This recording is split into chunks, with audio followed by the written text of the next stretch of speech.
राधे राधे, हरे कृष्ण। आप सभी का दिन शुभ हो। आज दिनांक है 9 नवंबर और दिन है रविवार।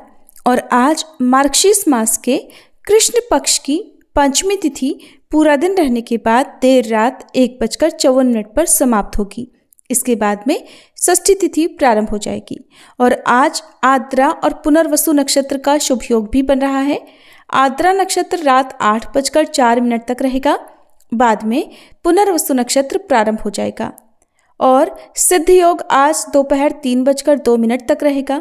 बाद में साध्य योग प्रारंभ हो जाएगा। ब्रह्म मुहूर्त सुबह 5:05 से 5:53 तक रहेगा। अमृत काल सुबह 11:02 से दोपहर 12:30 तक रहेगा। राहु काल दोपहर 4:30 से शाम 6 बजे तक। और सूर्योदय का समय रहेगा सुबह 6:40 पर। सूर्यास्त का समय शाम 5:40 पर। और चंद्रोदय होगा रात 9:28 पर।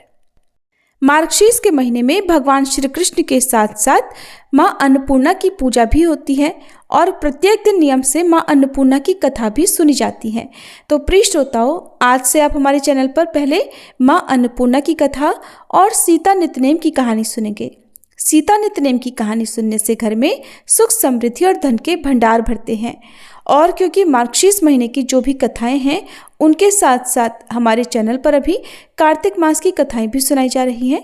क्योंकि हमारे देश में कुछ जगह पर पूर्णिमांत कैलेंडर का पालन किया जाता है, जहां पर पूर्णिमा तिथि के बाद से नया महीना शुरू हो जाता है। और कुछ जगह पर अमावस्या के बाद से नया मास प्रारंभ होता है। तो अभी भी कुछ जगह पर कार्तिक मास चल रहा है। ऐसे में जो लोग भी पूर्णिमा के दिन कार्तिक मास का उद्यापन या समापन कर चुके हैं, उन्हें चाहे तो वे अपनी श्रद्धा के अनुसार कार्तिक मास की कथाएं सुन सकते हैं। जिन भी श्रोताओं को हमारे चैनल पर इन कथाओं को सुनने में या वीडियो को देखने में परेशानी होती हो, वीडियो समय से नहीं मिल पाती हो, वीडियो आप नहीं खोज पाते हो, तो आप हमारे व्हाट्सएप चैनल को भी ज्वाइन कर सकते हैं, जिसमें आपको इन सभी कथाओं का लिंक समय समय पर मिल जाएगा। तो आइए आज पहले सुनते हैं माँ अन्नपूर्णा की कथा। माँ अन्नपूर्णा व्रत की कथा के अनुसार प्राचीन समय की बात है।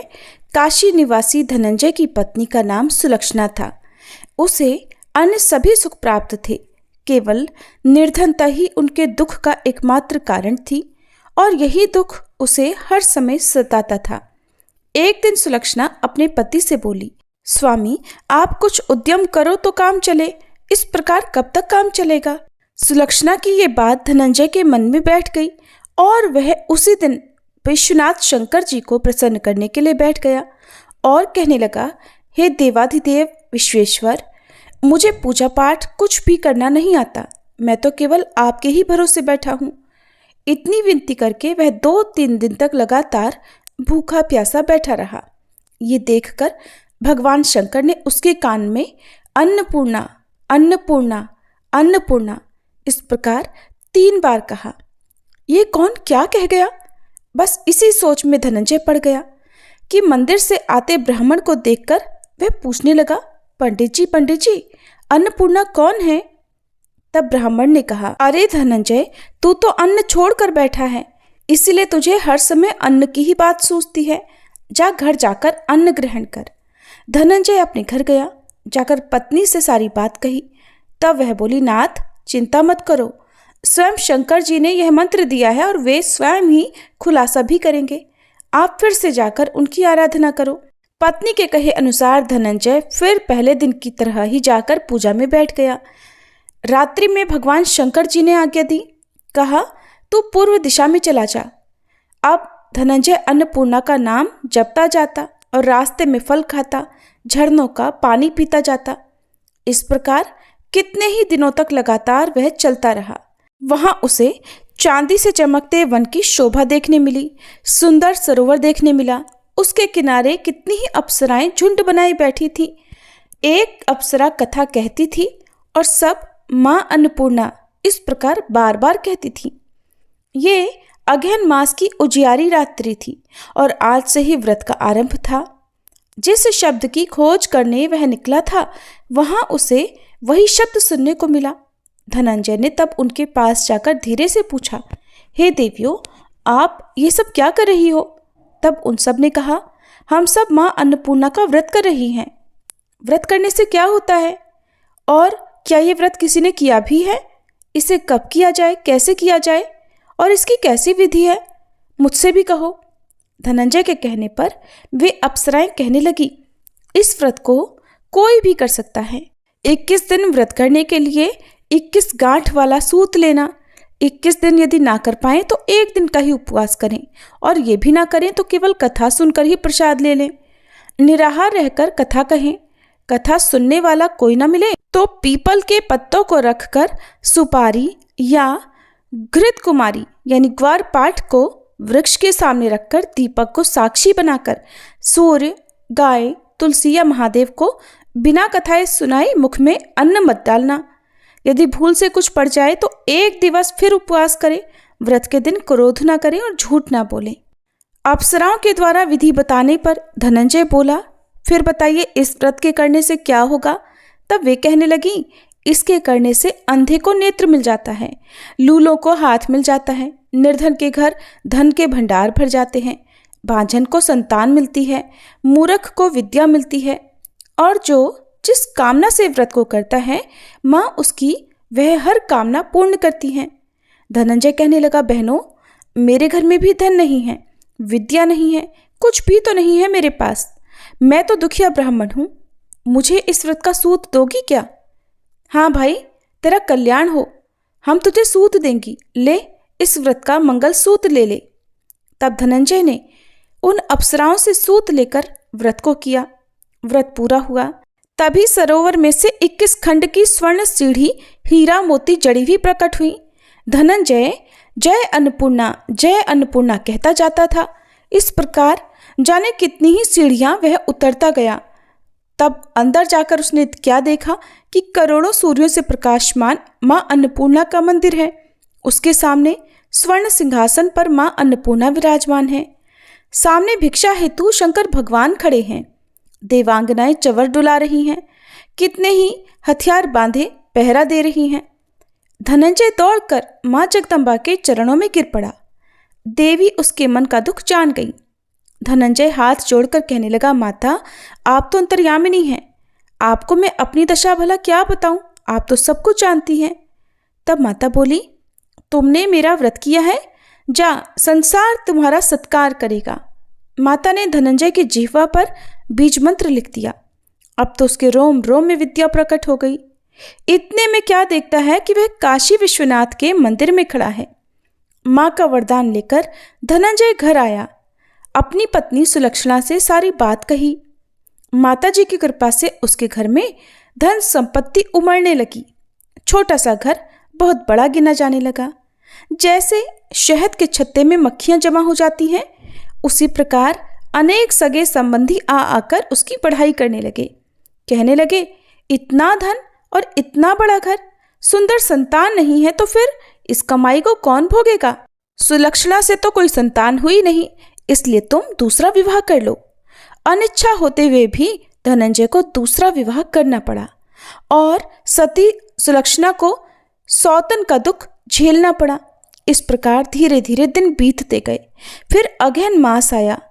नए बंधन से बंधे पति से सुलक्षणा ने कहलवाया कि इस व्रत के प्रभाव से ही हम सुखी हुए हैं, इस कारण यह व्रत छोड़ना नहीं चाहिए। ये माता जी का प्रताप है जो हम इतने संपन्न और सुखी हुए हैं। सुलक्षणा की बात सुनकर धनंजय उसके यहाँ आया और व्रत में बैठ गया। नई बहू को इस व्रत के बारे में कुछ भी पता नहीं थी। वो तो धनंजय के वापस घर लौटने की राह देख रही थी। दिन बीतते गए और व्रत पूर्ण होने में केवल 3 दिन बाकी थे कि तभी नई बहू को खबर मिल गई। उसके मन में ईर्ष्या की ज्वाला दहक रही थी। वह सुलक्षणा के घर आ धमकी और उसने वहां भगदड़ मचा दी और वह मारे क्रोध के धनंजय को अपने साथ लिवा ले गई। नए घर में धनंजय को थोड़ी देर के लिए निद्रा ने आ दबाया। वह गहरी नींद सो गया और ठीक उसी समय नई बहू ने उसका व्रत का सूत तोड़कर आग में फेंक दिया। अब तो माता जी का कोप जाग गया। इधर माता क्रोधित हुई और उधर उसके घर में अचानक आग लग गई। सब कुछ जलकर खाक हो गया। सुलक्षणा जान गई और पति को फिर अपने घर ले आई। नई बहू रूठ कर अपने पिता के घर जा बैठी। पति को परमेश्वर मानने वाली सुलक्षणा बोली, नाथ, घबराना नहीं, माता जी की कृपा अलौकिक है। पुत्र कुपुत्र हो जाता है, पर माता कभी कुमाता नहीं होती। इसलिए आप श्रद्धा और भक्ति से आराधना शुरू करो, वे हमारा कल्याण जरूर करेंगी। धनंजय फिर माता के पीछे पड़ गया। फिर वही सरोवर सीढ़ी प्रकट हुई और उसमें वह माँ अन्नपूर्णा कहकर उतर गया। वहां जाकर माता के चरणों में करुण क्रंदन करने लगा, विलाप करने लगा। माता प्रसन्न होकर बोली, ये मेरी स्वर्ण की मूर्ति ले, उसकी पूजा करना तो फिर सुखी हो जाएगा। जा, तुझे मेरा आशीर्वाद है। तेरी पत्नी सुलक्षणा ने श्रद्धा से मेरा व्रत किया है, उसे मैंने पुत्र का वरदान दिया है। धनंजय ने आंखें खोली तो खुद को काशी विश्वनाथ के मंदिर में खड़ा पाया। वहां से फिर उसी प्रकार वह घर को आया। इधर सुलक्षणा गर्भवती हुई और 9 महीने पूरे होते ही उसके यहाँ पुत्र का जन्म हुआ। गांव में आश्चर्य की लहर दौड़ पड़ी। अब तो गांव में जिसकी कोई भी कामना होती वही मनौती मांगने लगता और इस तरह सभी लोगों की मनोकामनाएं पूर्ण होने लगी।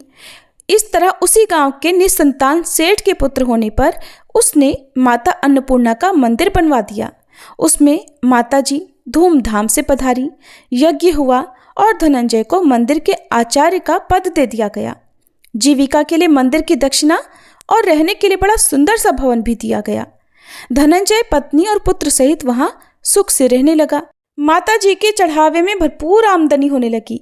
उधर नई बहू के पिता के घर डाका पड़ गया, सब कुछ लुट गया और वे भीख मांगकर अपना पेट भरने लगे।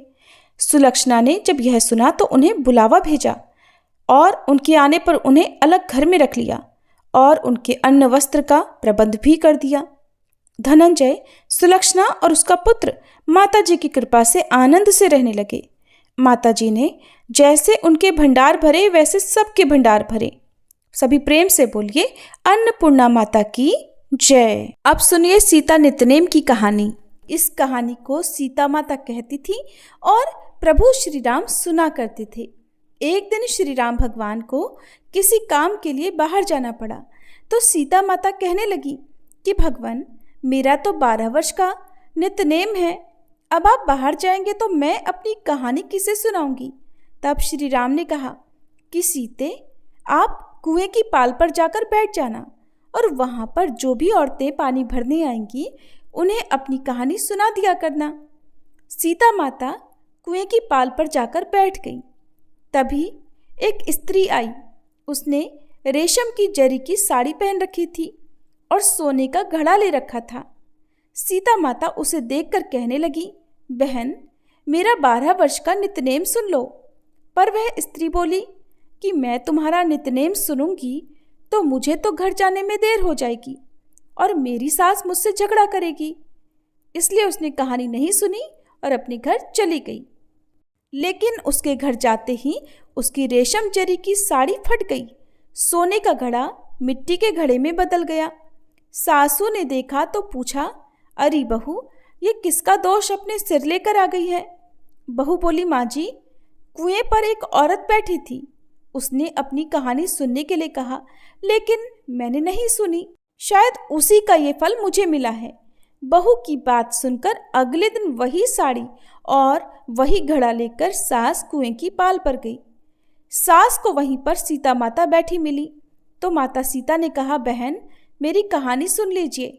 सासू बोली, एक बार छोड़, मैं तो 4 बार कहानी सुन लूंगी।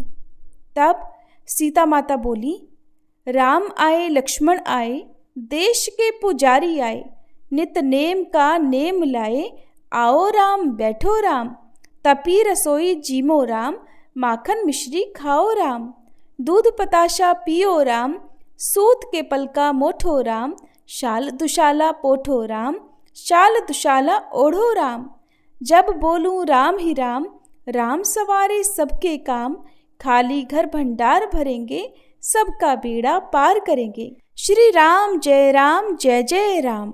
सासू बोली, बहन, कहानी तो बहुत अच्छी लगी। फिर कहानी सुनकर सासू घर चली गई और उसकी साड़ी फिर से रेशम जरी की बन गई। मिट्टी का घड़ा भी फिर वापस से सोने के घड़े में बदल गया। बहू ने देखा तो कहने लगी, सासू माँ, आपने ये सब कैसे किया। सासू बोली, बहू, तू दोष लगा कर आई थी और मैं अब दोष उतार कर आ रही हूँ। बहू ने पूछा कि माँ जी, वह कुएं वाली स्त्री कौन है? सासू ने बताया कि वह तो सीता माता थी। वो पुराने से नया कर देती हैं, खाली घर में भंडार भर देती हैं। वह लक्ष्मी जी का वास घर में कर देती हैं और मनुष्य की जो भी इच्छा हो उसे पूर्ण कर देती हैं। बहू बोली, माँ जी, फिर तो ऐसी कहानी मुझे भी सुना दो। सास बोली कि ठीक है, तुम भी सुनो।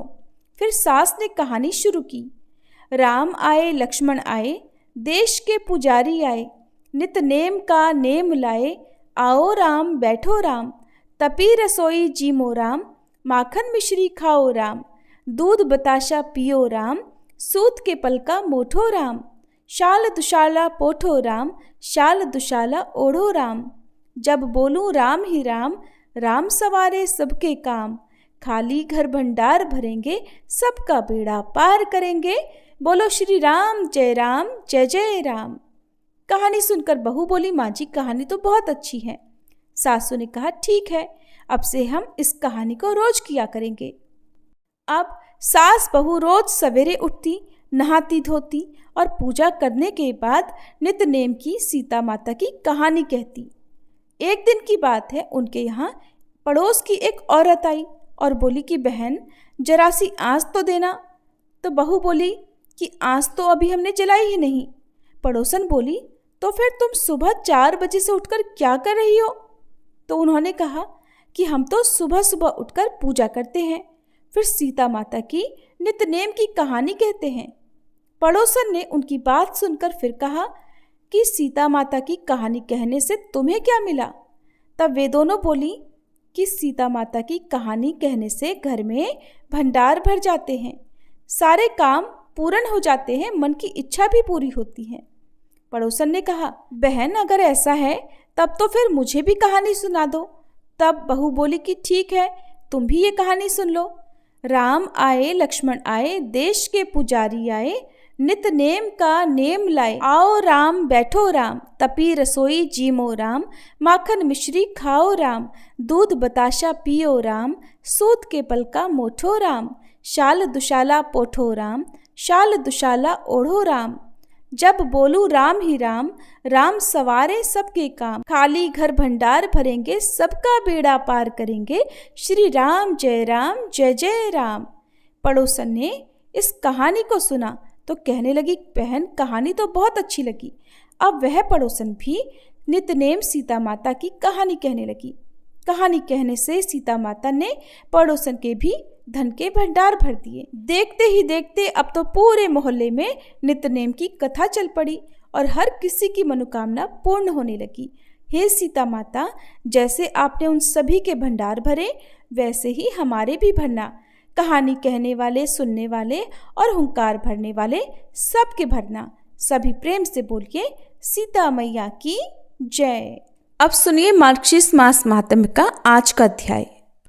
इससे पहले के अध्याय में आपने जाना था कि किस प्रकार भगवान शिव ने देवी पार्वती को श्री राधा रानी के षोडशोपचार पूजन के बारे में बताया था। आज आप सुनेंगे स्तोत्र के बारे में, जिस स्तोत्र के पढ़ने या सुनने से राधा रानी अत्यंत प्रसन्न हो जाती हैं और अपने भक्तों को गोलोक धाम में निवास करने का अधिकार दे देती हैं। इससे पहले आप सभी से एक विनम्र अनुरोध है कि बहुत मुश्किलों से मैंने अब तक के रुके हुए भागवत कथा के अध्याय फिर से सुनाने शुरू कर दिए हैं। अगर आप एक बार इन कथाओं को सुनेंगे तो मुझे ये उम्मीद है कि आपको भागवत कथा भी जरूर पसंद आएगी। तो प्लीज आज जो भी भागवत कथा के अध्याय मैं आपको सुनाऊंगी उसे आप दिन में जब भी आपके पास समय हो उन कथाओं को भी आप जरूर सुनिएगा।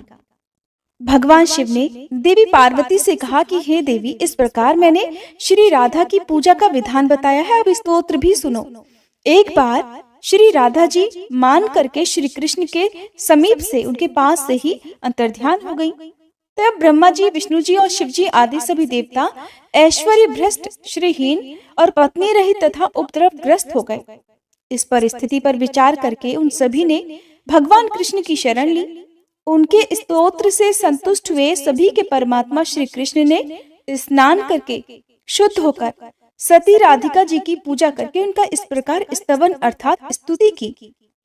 भगवान कृष्ण बोले, हे सुमुखी श्री राधे, क्या मैं इसी प्रकार तुम्हारा प्रिय हूँ और मुझ में तुम्हारी ऐसी ही प्रीति है? तुम्हारी वाणी में जो छलना थी वो आज अच्छी तरह से प्रकट हो गई है। इस प्रकार तुम कहती थी कि हे कृष्ण, तुम मेरे प्राण हो, जीवात्मा हो। इसी तरह की मीठी मीठी बातें जो तुम नित्य निरंतर बड़े प्रेम से कहा करती थी, अब वो तत्काल कहाँ चली गई? मैं पहले तुम्हारे सामने जो कुछ कहता था, मेरा वचन तो आज भी ध्रुव सत्य है। तुम मेरे पांचों प्राणों की अधिष्ठात्री देवी हो। राधा मेरे लिए प्राणों से भी अधिक बढ़कर प्रिय है।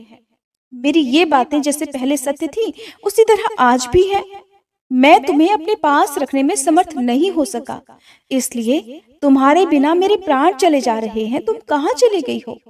अधिष्ठात्री देवी के बिना भला कौन कहाँ तक जीवित रह सकता है? तुम महाविष्णु की माता, मूल प्रकृति ईश्वरी हो। अपनी कला से तुम सगुण रूप में प्रकट होती हो। स्वयं तो निर्गुणा हो ही, ज्योति पुंज भी तुम्हारा ही रूप है। तुम वास्तव में निराकार हो राधे। भक्तों पर कृपा करने के लिए ही तुम रूप धारण करती हो। भक्तों की विभिन्न रुचि के कारण तरह तरह की मूर्तियां ग्रहण करती हो। बैकुंठ में महालक्ष्मी और सरस्वती के रूप में तुम्हारा ही निवास है। पुण्य क्षेत्र भारतवर्ष में सत्पुरुषों की जननी भी तुम ही हो। सती और पार्वती के रूप में भी तुम्हारा ही प्राकट्य हुआ है। तुम ही पुण्य रूपा तुलसी और भुवन पावनी गंगा भी हो। ब्रह्मलोक में सावित्री के रूप में तुम ही रहती हो। तुम अपनी कला से वसुंधरा हुई हो। गोलोक में तुम ही समस्त गोपालों की अधीश्वरी राधा भी हो। राधे, तुम्हारे बिना तो मैं निर्जीव हूँ, किसी भी कर्म को करने में समर्थ नहीं हूँ। तुम्हें शक्ति के रूप में पाकर ही शिव शक्तिमान है। तुम्हारे बिना वे शिव नहीं, शव हैं। तुम्हें ही वेद माता सावित्री के रूप में अपने साथ पाकर साक्षात ब्रह्मा जी वेदों के प्राकट्यकर्ता माने गए हैं। तुम लक्ष्मी जी का सहयोग मिलने से ही जगत पालक नारायण जगत का पालन किया करते हैं। तुम ही दक्षिणा रूप से साथ रहती हो, इसीलिए यज्ञ फल देता है। तुम तो वाणी हो, तुम्हें पाकर ही सभी लोग वक्ता बनते हैं। तुम्हारे बिना पौराणिक सूत भी मूक हो जाता है। जैसे कुम्हार सदा मिट्टी के सहयोग से ही घड़ा बनाने में समर्थ होता है, ठीक उसी प्रकार से तुम प्रकृति देवी के साथ ही मैं सृष्टि रचना में भी सफल होता हूँ। और तुम्हारे बिना तो मैं सर्वत्र जड़ हूँ, कुछ भी नहीं हूँ, कहीं भी शक्तिमान नहीं हूँ। तुम ही सर्वशक्ति स्वरूपा हो, इसलिए मेरे निकट आओ। अग्नि में तुम ही दाहिका शक्ति हो। तुम्हारे बिना अग्नि दाह कर्म में समर्थ नहीं है। राधे, चंद्रमा में तो तुम ही शोभा बनकर रहती हो, और तुम्हारे बिना तो चंद्रमा भी सुंदर नहीं लगेगा। सूर्य में तुम ही प्रभा हो, और तुम्हारे बिना सूर्यदेव भी प्रभा पूर्ण नहीं रह सकते, वो चमक ही नहीं सकते। प्रिय, तुम ही रति हो। तुम्हारे बिना कामदेव कामिनियों के प्राण वल्लभ भी नहीं हो सकते। इस प्रकार श्री राधा की स्तुति करके जगत प्रभु श्री कृष्ण ने फिर उन्हें प्राप्त किया। फिर तो सभी देवता सश्रीक अर्थात पत्नी सहित और शक्ति संपन्न हो गए। हे गिरिराज नंदिनी, फिर सारा जगत सस्त्रीक हो गया। श्री राधा की कृपा से गोलोक गोपांगनाओं से परिपूर्ण हो गया। इसी प्रकार हरिप्रिया श्री राधा की स्तुति करके राजा सुयज्ञ गोलोक धाम में चले गए। जो मनुष्य श्री कृष्ण द्वारा किए गए इस राधा स्तोत्र का पाठ करता है या सुनता है, वह श्री कृष्ण की भक्ति और दास से भाव प्राप्त कर लेता है, अर्थात उनका दास बन जाता है। इसमें संशय नहीं है। स्त्री से वियोग होने पर जो पवित्र भाव से 1 मास तक इस स्तोत्र का श्रवण करता है या पढ़ता है, वह शीघ्र ही सती, सुंदरी और सुशीला स्त्री को प्राप्त कर लेता है। जो पत्नी और सौभाग्य से हीन है, अगर 1 वर्ष तक इस स्तोत्र का पाठ या श्रवण करे, तो उसे भी शीघ्र ही सुंदरी, सुशीला और गुणवती पत्नी की प्राप्ति हो जाती है। देवी, पूर्व काल में जब दक्ष कन्या सती ने अपने प्राणों का बलिदान दे दिया था, तब परमात्मा श्री कृष्ण की आज्ञा पाकर मैंने भी इसी स्तोत्र से श्री राधा की स्तुति की और तुम्हें पा लिया। पूर्व काल में ब्रह्मा जी को भी इसी स्तोत्र के प्रभाव से सावित्री जी की प्राप्ति हुई थी। पूर्व काल में दुर्वासा के श्राप से जब देवता लोग श्रीहीन हो गए थे, तभी इसी स्तोत्र से श्री राधा की स्तुति करके उन्होंने परम दुर्लभ लक्ष्मी जी प्राप्त की थी। पुत्र की इच्छा वाला पुरुष अगर 1 वर्ष तक इस स्तोत्र का श्रवण करे, तो उसे पुत्र प्राप्त हो जाता है। इस स्तोत्र के प्रसाद से मनुष्य बहुत बड़ी व्याधि और रोगों से भी मुक्त हो जाता है। जो कार्तिकी पूर्णिमा को श्री राधा का पूजन करके इस स्तोत्र का पाठ करता है वह अविचल लक्ष्मी को पाता है और राजसूय यज्ञ के फल का भागी हो जाता है। अगर महिलाएं इस स्तोत्र का श्रवण या पठन करें तो वह पति के सौभाग्य से संपन्न हो जाती हैं। जो भक्ति पूर्वक इस स्तोत्र को सुनता है वह निश्चय ही भव बंधन से मुक्त हो जाता है। जो प्रतिदिन भक्ति भाव से श्री राधा की पूजा करता है और प्रेम पूर्वक इस स्तोत्र का पाठ करता है या सुनता है वह भव बंधन से मुक्त होकर अंत में गोलोक धाम हो जाता है। देवी पार्वती जी बोली, हे प्रभु, श्री राधा की पूजा का विधान और स्तोत्र तो अत्यंत अद्भुत है, उसे मैंने आज सुन लिया। अब कृपया राधा कवच का भी वर्णन कीजिए, आपकी कृपा से मैं उसे भी सुनना चाहती हूँ। तब श्री महेश्वर कहने लगे, दुर्गे सुनो, मैं परम अद्भुत राधा कवच का वर्णन करता हूँ। पूर्व काल में साक्षात परमात्मा श्री कृष्ण ने गोलोक में इस अति गोपनीय परम तत्व रूप और सर्व मंत्र समूहमय कवच का मुझसे वर्णन किया था। ये वही कवच है जिसे धारण करके पाठ करने से ब्रह्मा जी ने वेद माता सावित्री को पत्नी रूप में प्राप्त किया था। हे सुरेश्वरी, आप सर्वलोक जननी हो, मुझे आपका स्वामी होने का जो सौभाग्य प्राप्त हुआ है वह इस कवच को धारण करने का ही प्रभाव है। इसी को धारण करके भगवान नारायण ने महालक्ष्मी जी को प्राप्त किया था। इसी को धारण करने से प्रकृति से परवर्ती निर्गुण परमात्मा श्री कृष्ण पूर्व काल में सृष्टि रचना करने की शक्ति से संपन्न हुए थे। जगत के पालनहार श्री विष्णु ने इसी कवच को धारण करके सिंधु कन्या को प्राप्त किया था और इसी कवच के प्रभाव से शेष नाग समस्त ब्रह्मांड को अपने मस्तक पर सरसों के दाने की तरह धारण करते हैं। इसी का सहारा लेकर महाविराट प्रत्येक रोमकूप में असंख्य ब्रह्मांडों को धारण करते हैं और सबके आधार बने हैं। इस कवच को धारण करने और पढ़ने से धर्म सभी के साक्षी और कुबेर धनाध्यक्ष हुए हैं। इसके पाठ और धारण का ही ये प्रभाव है कि देवराज इंद्र देवताओं के स्वामी और मनु नरेशों के भी सम्राट हुए हैं। इसके पाठ और धारण से ही श्रीमान चंद्रदेव राजसूय यज्ञ करने में सफल हुए और सूर्यदेव तीनों लोकों के ईश्वर पद पर प्रतिष्ठित हो सके हैं। इसका मन के द्वारा धारण और वाणी द्वारा पाठ करने से या कानों द्वारा सुनने से अग्निदेव जगत को पवित्र करते हैं और पवन देव मंद गति से प्रवाहित होकर तीनों भुवनों को पावन बनाते हैं। इस कवच को ही धारण करने का ये प्रभाव है कि मृत्युदेव समस्त प्राणियों में स्वच्छंद गति से विचरते हैं। इसके पाठ और धारण से ही सशक्त होकर जमदग्नि नंदन परशुराम जी ने पृथ्वी को 21 बार क्षत्रियों से सूनी कर दिया और कुंभज ऋषि ने समुद्र को पी डाला था। इसे धारण करके ही भगवान सनत कुमार ज्ञानियों के गुरु हुए हैं और नर नारायण ऋषि जीवन मुक्त और सिद्ध हो गए हैं। इसी के धारण और पठन से ब्रह्मपुत्र वशिष्ठ सिद्ध हुए हैं, कपिल सिद्धों के स्वामी हुए हैं। इसी के प्रभाव से प्रजापति दक्ष और भृगु मुझसे निर्भय होकर द्वेष करते हैं। कूर्म शेष को भी धारण करते हैं। वायुदेव सभी के आधार हुए हैं और वरुण सभी को पवित्र करने वाले हो सके हैं। शिवे इसी के प्रभाव से ईशान दिक्पाल और यम शासक हुए हैं। इस कवच का आश्रय लेकर ही वसुंधरा सबकी आधार भूमि और संपूर्ण शस्यों से संपन्न हुई। इसको धारण करने से मनसा देवी विश्व पूजित सिद्धा हुई और देव माता अदिति ने भगवान विष्णु को पुत्र रूप में प्राप्त किया। इसी को धारण करके तुलसी जी पवित्र और गंगा भुवन पावनी हुई। लोपा मुद्रा और अरुंधति ने इस कवच को धारण करके ही पतिव्रताओं में सबसे ऊंचा स्थान प्राप्त किया। सती देवहूति ने इसी के प्रभाव से कपिल जैसा पुत्र प्राप्त किया। शत्रुपा ने जो प्रेव्रत और उत्तानपाद जैसे पुत्र प्राप्त किए और तुम्हारी माता मैना ने भी जो तुम जैसी देवी गिरिजा को पुत्री के रूप में पाया, वह इस कवच का ही महात्म्य है। इस प्रकार समस्त सिद्धगणों ने राधा कवच के प्रभाव से संपूर्ण ऐश्वर्य प्राप्त किए हैं। इस जगत मंडल राधा कवच के प्रजापति ऋषि हैं, गायत्री छंद हैं, स्वयं रासेश्वरी देवता है और श्री कृष्ण भक्ति प्राप्ति के लिए इसका विनियोग बताया गया है। जो अपना शिष्य और श्री कृष्ण भक्त ब्राह्मण हो उसी के सामने इस कवच को सुनाना या पढ़ना चाहिए।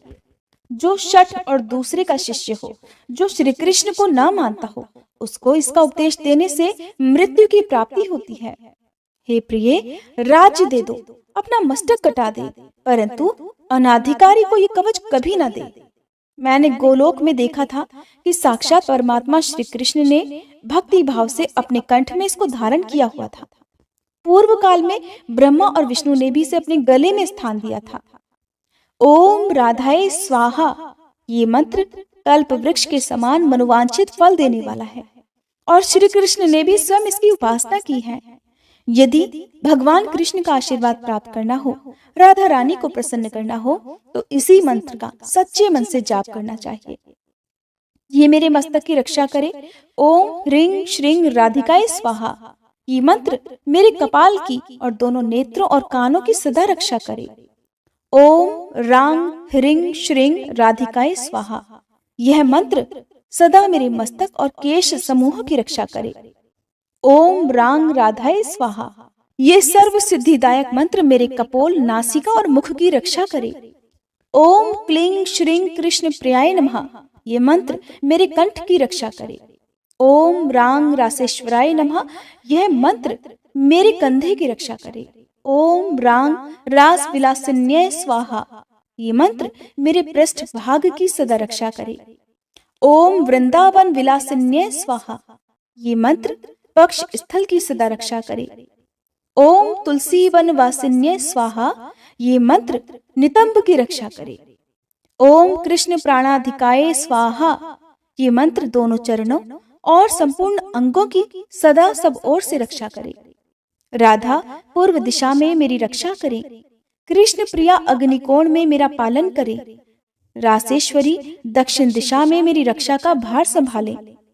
गोपीश्वरी नैऋत्य कोण में मेरा संरक्षण करे। निर्गुणा पश्चिम और कृष्ण पूजिता वायव्य कोण में मेरा पालन करे। मूल प्रकृति ईश्वरी उत्तर दिशा में निरंतर मेरी संरक्षण में लगी रहे। सर्व पूजिता सर्वेश्वरी सदा ईशान कोण में मेरी रक्षा करे। महाविष्णु जननी जल स्थल आकाश स्वप्न और जागरण में सदा सब ओर से मेरी रक्षा करे। हे दुर्गे, यह परम उत्तम श्री जगन मंगल कवच मैंने तुमसे कहा है। यह गूढ़ से भी परम गूढ़तर तत्व है और इसका उपदेश हर किसी को नहीं देना चाहिए। मैंने तो तुम्हारे स्नेहवश इसका वर्णन किया है। किसी भी अनाधिकारी के सामने इसका प्रवचन नहीं देना चाहिए। जो वस्त्र आभूषण और चंदन से गुरु की विधिवत पूजा करके इस कवच को कंठ या दाहिनी बाह में धारण करता है, वह भगवान विष्णु के समान तेजस्वी हो जाता है। 100 लाख जप करने पर यह कवच सिद्ध हो जाता है। अगर किसी को यह कवच सिद्ध हो जाए तो वह आग से नहीं जलता। दुर्गे, पूर्व काल में इसी कवच को धारण करने से ही राजा दुर्योधन ने जल और अग्नि का स्तंभन करने में निश्चित रूप से दक्षता प्राप्त की थी। मैंने पहले पुष्कर तीर्थ में सूर्य ग्रहण के अवसर पर सनत कुमार को इस कवच का उपदेश दिया था। सनत कुमार ने मेरु पर्वत पर सांदीपनी मुनि को यह कवच प्रदान किया। सांदीपनी जी ने बलराम जी को और बलराम जी ने दुर्योधन को इसका उपदेश दिया था। इस कवच के प्रसाद से मनुष्य जीवन मुक्त हो सकता है। जो राधा मंत्र का उपासक होकर प्रतिदिन इस कवच का भक्ति भाव से पाठ करता है, वह विष्णु तुल्य तेजस्वी होता है और राजसूय यज्ञ का फल प्राप्त कर लेता है।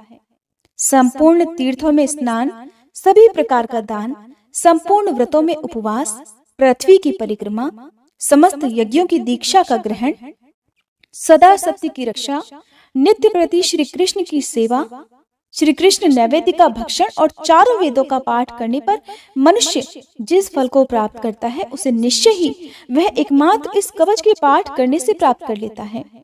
राजद्वार पर, शमशान भूमि में, सिंहों और व्याघ्र से भरे हुए वन में, दावानल में, विशेष संकट के अवसर पर, डाकुओं और चोरों से भय प्राप्त होने पर, जेल जाने पर, विपत्ति में पड़ जाने पर, भयंकर और अटूट बंधन में बंधने पर और रोगों से ग्रसित होने पर अगर मनुष्य श्रद्धा पूर्वक इस कवच को धारण कर ले तो वह निश्चय ही समस्त दुखों से दूर हो जाता है।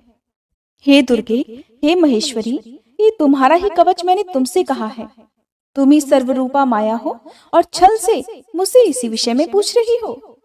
श्री नारायण कहते हैं, हे नारद, इस प्रकार राधिका जी की कथा कहकर बारंबार माधव का स्मरण करके भगवान शंकर के संपूर्ण अंगों में रोमांच हुआ।